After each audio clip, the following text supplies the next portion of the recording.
اب اگلی جو آیت ہے سورۃ البقرہ آیت نمبر 186، وہ تیسرا ٹاپک ہے رمضان المبارک کی روحانی منزل کا حصول۔ یہ بہت کریٹیکل آیت ہے، اس آیت پہ کم از کم میں 5 گھنٹے بول سکتا ہوں۔ فی البدی وَإِذَا سَأَلَكَ عِبَادِي عَنِّي فَإِنِّي قَرِيبٌ، اے میرے محبوب صلی اللہ علیہ وآلہ وسلم، جب میرے بندے آپ سے میرے متعلق سوال کرتے ہیں تو فرماؤ میں تمہارے بالکل قریب ہوں۔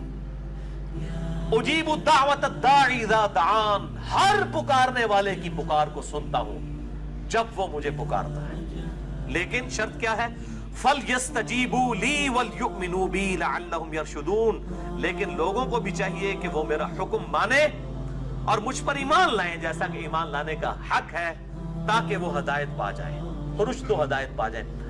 یعنی یہ ون وے ٹریفک نہیں ہے، گاڈ کو رسپانس کریں گے پھر آگے سے رسپانس ملے گا۔ وَالَّذِينَ جَاهَدُوا فِينَا لَنَهْدِيَنَّهُمْ سُبُلَنَا، جو لوگ ہماری راہ میں کوشش کریں گے ہم ان کے لیے اپنی راہیں کھولیں گے۔ یہ نہیں ہے کہ انسان جو ہے وہ کوشش کوئی نہ کرے اور پھر کہے کہ اللہ تعالیٰ میرے ساتھ وہ والا معاملہ فرمائے، نہیں۔ جب میرے بندے آپ سے میرے متعلق سوال کریں فرما دیجئے میں تمہارے بالکل قریب ہوں، ہر پکارنے والے کی پکار کو سنتا ہوں جب وہ مجھے پکارے، لیکن لوگوں کو بھی چاہیے کہ میرا حکم مانے اور مجھ پر ایمان لائیں جیسا کہ ایمان لانے کا حق ہے۔ اب یہ بڑی امپورٹنٹ آیت ہے، اس کو میں نے ڈکلیئر کیا ہے انسانیت کا میگنا کارٹا۔ 13ویں صدی عیسوی کے اندر اور بعد میں پھر 17ویں صدی عیسوی کے اندر ریوائز کیا گیا۔ میگنا کارٹا ایک آئینی چارٹر تھا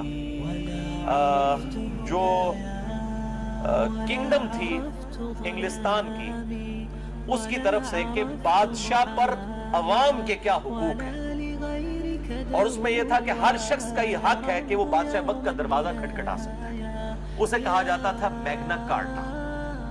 انسانیت کا میگنا کارٹا یہ ہے کہ اللہ تعالیٰ فرماتا ہے کہ ہر شخص مجھ سے رابطہ کر سکتا ہے۔ جب میرے بندے میرے متعلق اے محبوب صلی اللہ علیہ وآلہ وسلم آپ سے سوال کریں تو آپ فرمائیے میں تمہارے بالکل قریب ہوں۔ اب یہ بڑا اچھا موقع تھا کہ جب میرے بندے آپ سے میرے بارے میں پوچھیں تو آپ فرما دیجئے کہ میں عرش کے اوپر ہوں۔ یہ بھی تو کہا جا سکتا تھا۔ جس طرح آج سلفیوں کو فکر پڑ جاتی ہے جی وہ قریب کہہ دیا تو وہ کہیں وہ وحدت الوجود نہ ہو جائے، فلاں نہ ہو جائے، یہ تو بڑا خطرناک موقع تھا، یہاں تو یہ بات ہی نہیں کرنی چاہیے تھی۔ تو اس لیے میں نے اس اعتبار سے بڑے یہ ایکسٹریم رویے ہیں جہمیہ کی طرف سے بھی اور آج کے بعض سلفی علماء کی طرف سے بھی، یہ بہت ایکسٹریم رویے ہیں۔ اللہ تعالیٰ اپنے عرش پر مستوی ہے جیسا کہ اس کی شان کے لائق ہے، اور وہ عرش پہ ہوتے ہوئے ہمارے ساتھ ہے جیسا کہ اس کی شان کے لائق ہے۔ اس کی تعویل کرنا جو ہے 11,000 وولٹ کو ہاتھ ڈالنے والی بات ہے، ورنہ صحیح مسلم میں حدیث ہے کہ ہر شخص کا دل رحمان کی 2 انگلیوں میں ہے۔ یہ کہتے ہیں جی وہ اگر آپ کہیں گے اللہ ہمارے ساتھ ہے، جب آپ ٹائلٹ جاتے ہیں اس وقت بھی اللہ ہوتا ہے، تو ان سے آگے پھکی والا سوال کریں کہ جب آپ ٹائلٹ میں جاتے ہیں اس وقت رحمان کی 2 انگلیوں میں اللہ آپ کا دل ہوتا ہے؟ اب تو آپ الفاظ کو نہ پھر تعویل نہ کریں، یہ بڑا خطرناک معاملہ ہے۔ یہاں پہ بھی دیکھیں جب میرے بندے میرے بارے میں پوچھیں تو فرماؤ بالکل قریب ہوں تمہارے۔ کیسے قریب ہوں؟ جیسا کہ اس کی شان کی۔ اس حوالے سے ایک میرا کلپ ہے جس میں میں نے حنفیوں اور سلفیوں دونوں کے ایکسٹریم رویوں کا رد کیا ہے، کیونکہ حنفی بعض کا بالکل جہمیوں والا عقیدہ پروپیگیٹ کرتے ہیں اور بعض سلفی، ساروں کی نہیں میں بات کر رہا، بعض سلفی جو ہے بالکل مجسمہ والا عقیدہ پروپیگیٹ کرتے ہیں۔ میرا ایک کلپ ہے یوٹیوب پہ، آپ لکھیں رومن پہ اللہ کہاں ہے یا انگلش میں لکھ دیں ویئر از اللہ، سب سے ٹاپ پہ میرا وہ کلپ انشاءاللہ کھل جائے گا، جس میں میں نے میرا خیال 12-13 منٹ میں یہ معاملہ کلیئر کیا ہے۔ تو میں یہ کسی موقع پہ بھی نہیں چھوڑوں گا کہ میں یہ ضرور ایڈریس کروں گا کہ اللہ تعالیٰ کے بارے میں عقائد اس طریقے سے پروپیگیٹ نہ کریں کہ وہ قیامت والے دن تہاڈے گاٹے فٹ ہو جائیں۔ بالکل اللہ تعالیٰ عرش پہ ہے جیسا اس کی شان کے لائق ہے، الرحمن علی العرش استویٰ، اور قرآن میں نحن اقرب الیہ من حبل الورید، ہم تمہاری رگ جان سے بھی زیادہ تمہارے قریب ہیں جیسا کہ اس کی شان کے لائق ہے۔ تم 3 نہیں ہوتے، چوتھا وہ تمہارے ساتھ ہوتا ہے، تم 5 نہیں ہوتے، چھٹا وہ تمہارے ساتھ ہوتا ہے، وَهُوَ مَعَكُمْ أَيْنَمَا كَانُوا، تم جہاں کہیں بھی ہو تمہارے ساتھ ہوتا ہے۔ کیسے ہوتا ہے؟ جیسا کہ اس کی شان کے لائق ہے۔ آپ کیوں اس میں انجینئرنگ کرنے کی کوشش کر رہے ہیں، اس کی ڈیٹیلز میں جانے کی؟ اللہ کی صفات لَيْسَ كَمِثْلِهِ شَيْءٌ، اللہ کی مثل کوئی شے نہیں، نہ جہمیہ بنے نہ مجسمہ بنے۔ یہ بہت خطرناک معاملہ ہے اور اس میں ڈر جانے کا مقام ہے۔ اب یہ روحانی منزل ہے کہ رمضان کی آیات کے بیچ میں یہ آیت کیوں ڈالی گئی ہے کہ جب میرے بندے تم سے میرے متعلق پوچھیں تو فرماؤ میں تمہارے بالکل قریب ہوں، ہر پکارنے والے کی پکار کو سنتا ہوں۔ کیوں؟ دیکھیں انسان جس ہستی کے لیے قربانیاں کر رہا ہوتا ہے، انسان کی یہ خواہش ہوتی ہے کہ میرا اس کے ساتھ کوئی تعلق قائم ہو جائے۔ رمضان مبارک میں کیا ہوتا ہے کہ دن کے وقت ہم روزہ رکھ کر اپنے کھانے پینے اور باقی جو ضرورتیں ہیں ان سے کنارہ کشی اختیار کر کے بیسیکلی اپنے حیوانی جسم کو کمزور کرتے ہیں، اور رات کو قرآن پاک کی قرات سن کر قیام اللیل میں اپنے روحانی جسم کو مضبوط کرتے ہیں۔ دونوں طرف سے آپ دیکھیں، ادھر سے جسم کمزور ہو رہا ہے اور یہاں سے روح کو غذا مل رہی ہے، تو ظاہر ہے کہ جب جسم کمزور ہوگا، روح کو غذا ملے گی تو روحانی پہلو انسان کا ڈومیننٹ ہو جائے گا۔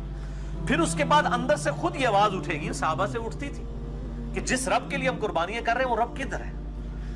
وَإِذَا سَأَلَكَ عِبَادِي عَنِّي فَإِنِّي قَرِيب، اے میرے محبوب صلی اللہ علیہ وآلہ وسلم، جب میرے بندے آپ سے میرے بارے میں پوچھے تم فرماؤ میں تمہارے بالکل قریب ہوں، کوئی ٹینشن نہ لو، جس رب کے لیے قربانیاں کر رہے ہو نا وہ ہر وقت تمہارے ساتھ ہے، تمہاری قربانیاں رائے گاہ نہیں جائیں گی۔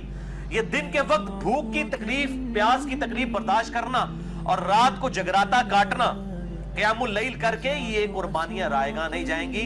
اور جب انسان کو یہ یقین ہونا کہ جس کے لیے انسان قربانی کر رہا ہے وہ اس کو دیکھ رہا ہے اس حال میں، تو انسان کو صبر نصیب ہو جاتا ہے۔